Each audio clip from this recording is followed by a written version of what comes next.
안녕하세요. 오늘도 사연살롱을 찾아주셔서 감사합니다. 2살짜리 아들을 키우고 있는 엄마예요. 저는 남편과 맞벌이를 하고 있어요.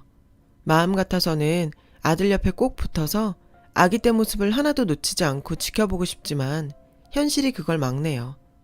아무래도 남편 혼자 보리로는 버거워서 제가 같이 벌기로 했거든요. 아들이 아직 너무 어려서 어린이집에 보내는 게 마음에 걸렸는데 다행히 어머니들께서 돌봐주시기로 했어요. 양가 어머니들이냐고요? 아니요. 저에게는 엄마가 2분이 계세요.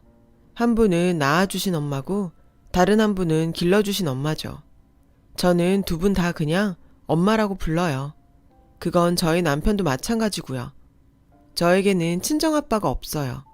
돌아가신 건 아니고 연을 끊고 살고 있죠. 솔직히 아빠라고 부르고 싶지도 않아요. 좋은 기억이 하나도 없으니까요. 제가 가지고 있는 아빠에 대한 기억들은 하나같이 어두운 기억들 뿐이에요. 그런 기억을 안겨준 아빠와는 2번 다시 엮이고 싶지 않아요. 제 어린 시절은 순탄하지 않았어요. 그런 가정에 태어난 게 잘못은 아닌데 마치 제 잘못인 것처럼 살아야 했어요. 저희 아빠와 엄마는 중매로 결혼했어요. 외갓집이 가난해서 입 하나 줄이려고 거의 팔려오듯 결혼을 하셨대요. 친정이 기우니 엄마는 매운 시집살이를 해야 했고 친할머니는 늘 저희 엄마를 쥐잡듯 하며 사셨죠. 가난한 집구석에서 구제해 주었으면 밥값은 해야 하는 거 아니냐면서요. 엄마가 해놓은 집안일이 마음에 들지 않으면 가차 없이 손찌검도 하셨대요. 그러는 동안 아빠는 뭘 했냐고요? 남일 보듯 나 몰라라 했다더군요. 처음부터 사랑 없는 결혼이었으니까요. 친할머니는 손자는 보고 죽어야겠다시며 아빠를 압박했고 그런 손주 타령이 지겨워서 중매 자리에 나선 거였죠. 당시 아빠는 다니던 회사 사정이 안 좋아서 스트레스가 많았대요. 그래서 술을 달고 살았고 술을 마시면 어김없이 엄마한테 행패를 부리셨고요. 물건을 던지고 소리 지르고 욕하면서 엄마한테 너는 아들 낳으라고 데려온 거라고 폭언을 일삼으셨대요. 엄마는 하루하루가 너무나 힘들었지만 여기서 도망치거나 이혼을 해도 갈 곳이 없어서 참고 살 수밖에 없었죠. 가난한 친정에 가봤자 입만 늘어났다고 불만 말고는 들을 게 없으니까요. 그저 묵묵히 참으며 견디는 것 외에는 엄마가 할 수 있는 일은 없었어요. 오죽하면 장보러 집 밖에 나가는 시간이 제일 행복한 순간이었다고 회상할까요? 엄마의 시집살이는 맵고 서러웠죠. 그러다 결혼 후 1년 뒤 엄마는 저를 임신했어요. 임신 기간 내내 친할머니는 온갖 한약과 보약을 구해다 엄마한테 강제로 먹였고 아들 낳는데 좋다며 비린 잉어즈까지도 억지로 먹이셨어요. 이걸 먹어야 아들이 나온단다. 네가 아들이라도 낳아야 쓸모가 있지. 라고 하시며 기어이 다 삼키게 하셨대요. 그러나 그렇게 고된 임신 기간을 견디고 나온 아이는 딸이었어요. 바로 저죠. 엄마는 저를 보고 너무 행복했지만 반면 친할머니와 아빠한테는 딸인 저는 그저 쓸모없는 존재일 뿐이었어요. 그러니 산후조리나 제대로 해줬겠어요. 그렇다고 친정집으로 갈 수도 없었죠. 형편도 형편이지만 눈칫밥이나 안 먹으면 다행이었으니까요. 할 수 없이 엄마는 가정부 일을 하면서 연을 맺은 분의 도움으로 남의 집에서 산후조리를 해야 했어요. 고작해야 열흘 남짓이었지만요. 그곳에서도 마냥 있을 수만은 없었거든요. 간신히 몸을 추스르자마자 집으로 돌아온 엄마를 기다린 건 더욱 따갑고 고된 시집살이였어요. 재구실도 못하는 것 이라는 말을 들으며 구박을 받게 된 거죠. 저는 기억을 못하지만 친할머니는 제가 울기라도 하면 발로 저를 툭툭 치면서 그만 울라고 윽박지르셨대요. 엄마는 저를 감추기에 바빴고요. 그나마 아빠는 제가 태어나고 나서부턴 술 마시고 행패 부리는 짓은 멈췄대요. 하지만 친할머니한테 엄마는 딸을 낳았다는 이유로 여전히 죄인이었죠. 100일이나 돌잔치는 당연히 못했어요. 그나마 돌 때는 엄마가 몰래 떡을 사다가 상을 차려서 기념을 해주셨어요. 그때 사진이 남아있긴 한데 제가 봐도 초라한 돌상이더라고요. 시간이 지날수록 친할머니 구박은 더욱 심해졌고 더는 견딜 수 없게 되었어요. 그러던 어느 날 집으로 누가 찾아왔어요. 문을 열어보니 엄마가 결혼 전에 살았던 동네 아주머니셨어요. 엄마는 반가운 마음에 어쩐 일이냐고 물었고 아줌마는 엄마를 원망하는 말을 하셨대요. 네 엄마가 널 그렇게 보고 싶어 했는데 아무리 내다 팔듯 시집을 보냈다지만 어쩜 이럴 수가 있니? 내가 분명히 네 시댁에 연락해서 전했는데 어떻게 코빼기도 안 비추니? 장례 마치도록 연락도 없길래 참다 못해 내가 찾아온 거다. 엄마는 그 말을 듣곤 주저앉고 말았어요. 엄마는 외할머니가 돌아가신 것도 모르고 있었거든요. 전 몰랐어요. 엄마가 그렇게 됐다는 건 들은 적도 없다고요. 그때 마침 친할머니가 돌아오셨어요. 친할머니는 아주머니를 빤히 쳐다봤죠. 저 일주일 전에 여기로 전화했던 사람입니다. 이 집 며느리 친정엄마 부고 전한 사람이요. 기억하시죠? 기억납니다. 왜? 장례 치르는데 안 왔다고 쫓아온 겁니까? 그 일이라면 돌아가세요. 시집 오면 출가 외인인데 지 서방 챙기고 집안일 하기도 바쁜 애를 왜 찾아요? 그래서 내가 말 안 했습니다. 이런 건 사돈도 이해할 겁니다. 그러면서 글쎄 태연하게 말하더래요. 아줌마는 당황해서 세상에 뭐 이런 인간이 다 있냐고 소리치셨죠. 아니, 그렇다고 딸이 지 부모 상도 못 치르게 하는 건 무슨 법도예요? 친정에 한 번도 안 보내주고 부려먹더니 이젠 지 부모 장례도 못 치르게 해요? 이게 사람이 할 짓이에요? 그러자 친할머니는 여기서 계속 행패 부리면 경찰을 부를 거라며 집 안으로 들어가 버렸어요. 아주머니는 아무 말 없이 멍하게 앉아있는 엄마 손을 잡고 그러셨죠. 세상에 어쩌다 저런 못돼 먹은 년을 시어미로 만나서 어쩌니. 그리고는 엄마를 안아주셨대요.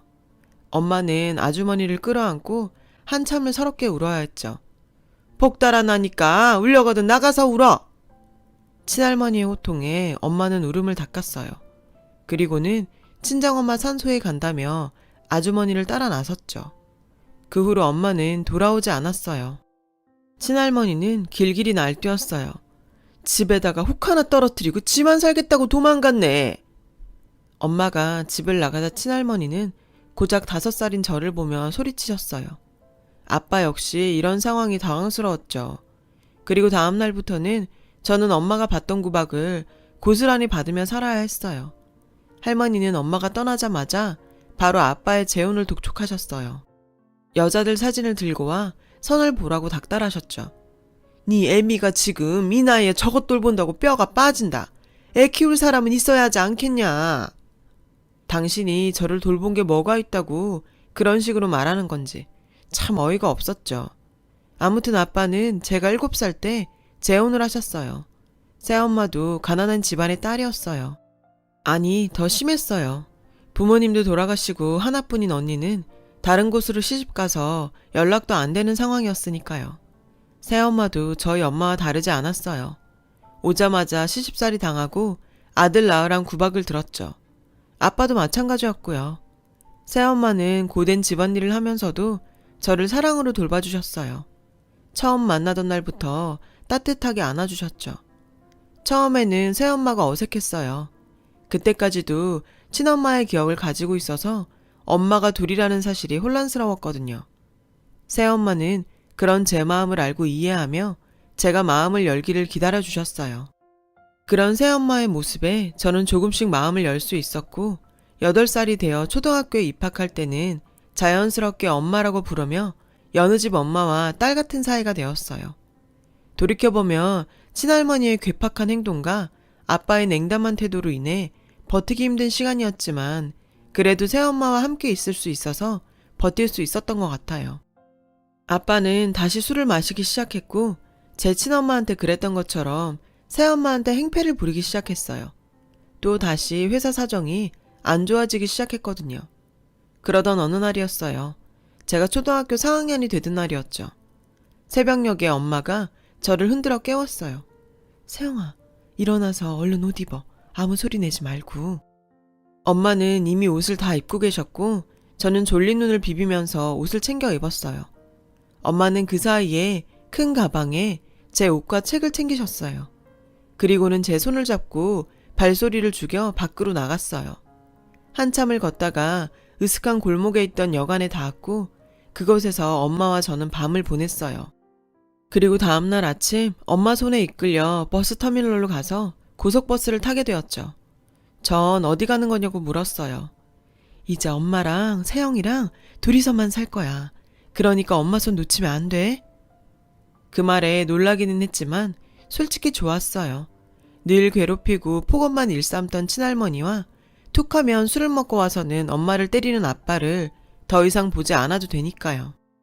그렇게 엄마 손에 이끌려간 곳은 지방 어느 동네였어요. 고급스러운 2층 주택 앞에 도착하자 엄마가 초인종을 눌렀고 우아하게 생긴 아줌마가 문을 열어주셨어요. 그날부터 우린 그 집에서 살게 되었어요. 며칠이 지난 뒤 엄마는 어떻게 된 일인지 말해주었어요. 아빠 회사가 결국 부도가 나서 아빠가 회사에서 잘렸다고 했어요. 아빠는 그 사실을 집에 말도 안 하고 숨기고 있었던 거예요. 그러다가 엄마가 우연히 아빠 동료와 통화하는 걸 엿듣게 됐고 그렇게 알게 되었다고 하더라고요. 아빠의 실직으로 인해 아빠의 폭력과 할머니의 괴롭힘은 더 심해질 게 분명했어요. 엄마가 더 참을 수가 없어서 염치가 없지만 여기 사는 분께 부탁을 드렸어. 엄마는 중학교 친구를 통해 가정부 일을 얻으셨다고 했어요. 저와 엄마를 맞아주신 바로 이 집 사모님이었죠. 다행히 그 집 사람들은 좋은 분들이어서 우리 모녀는 지금까지 지옥 같은 생활을 벗어나 행복한 시간을 보낼 수 있었어요.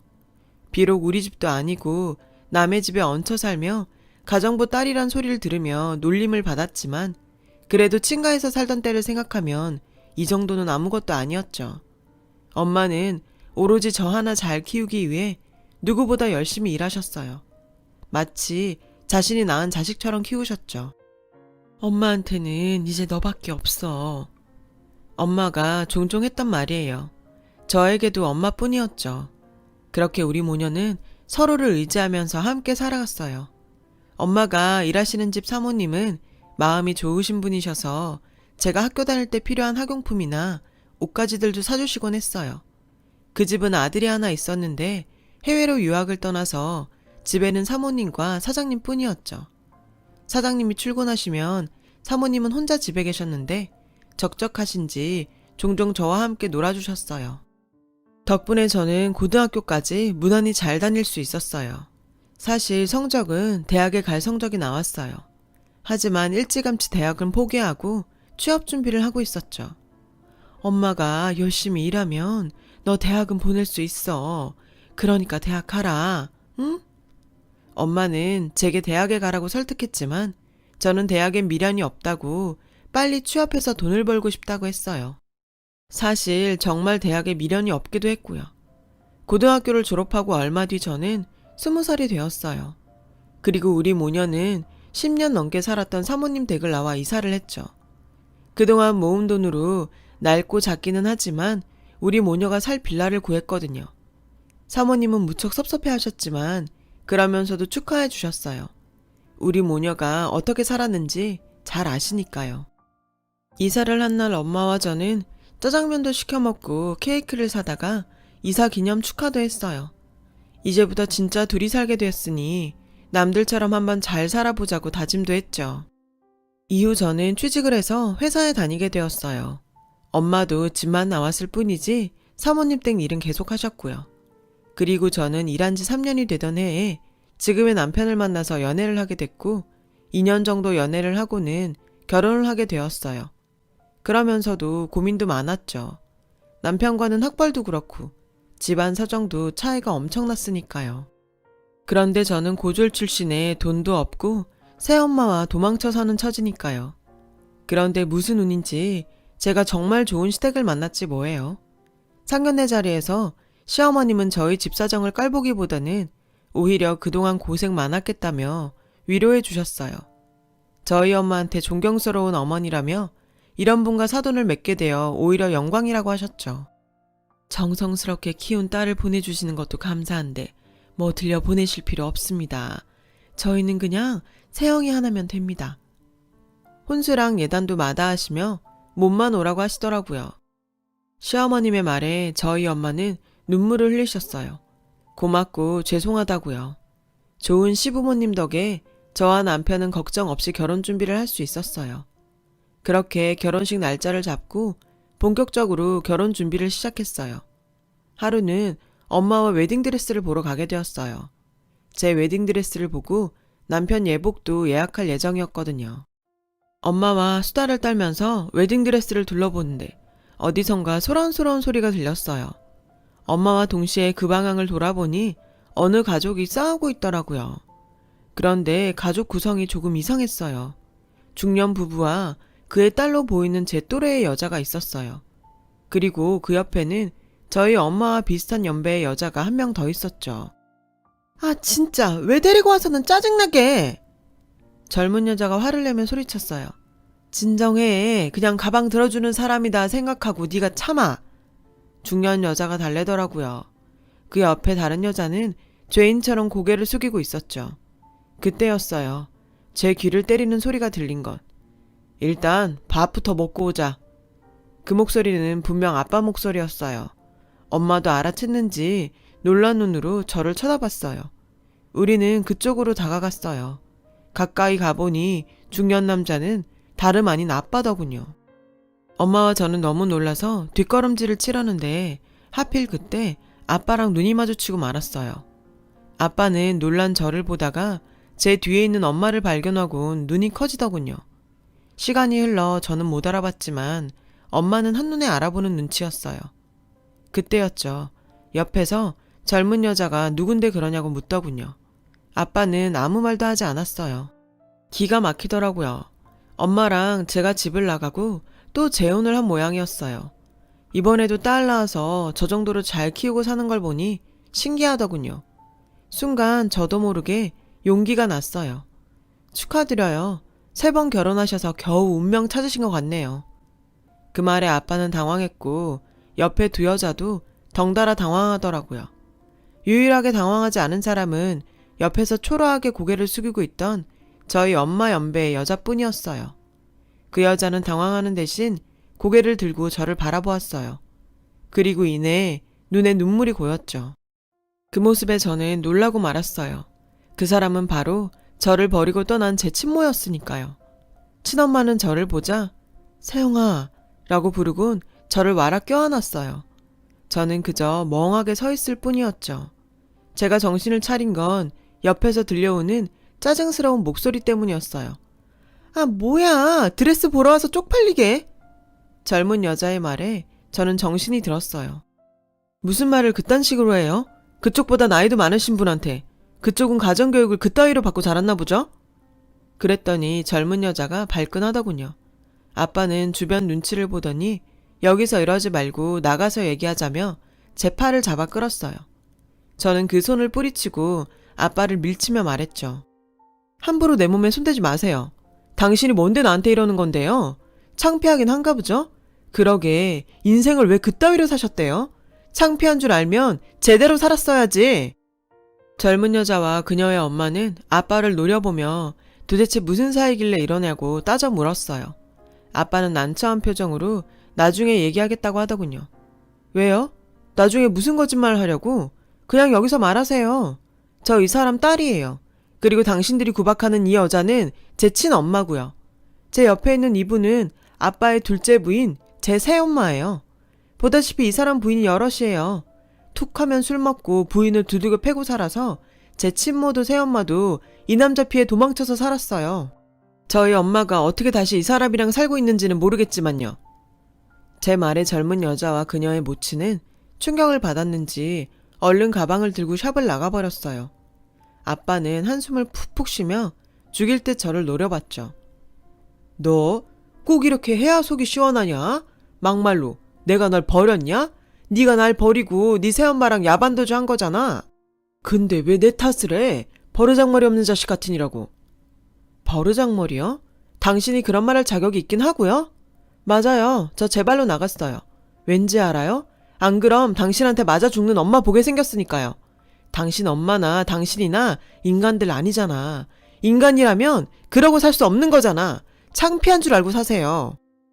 그 길로 저는 엄마를 데리고 나갔어요. 씩씩거리며 걸어가는데 뒤에서 누가 제 이름을 부르더군요. 친엄마였어요. 솔직히 전 친엄마에 대한 감정도 좋지 않았어요.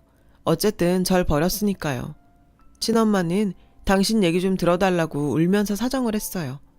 그러기 싫다고 매몰차게 끊어내는데 엄마가 제 손을 잡고 일단 얘기는 들어보자고 절 설득하셨죠.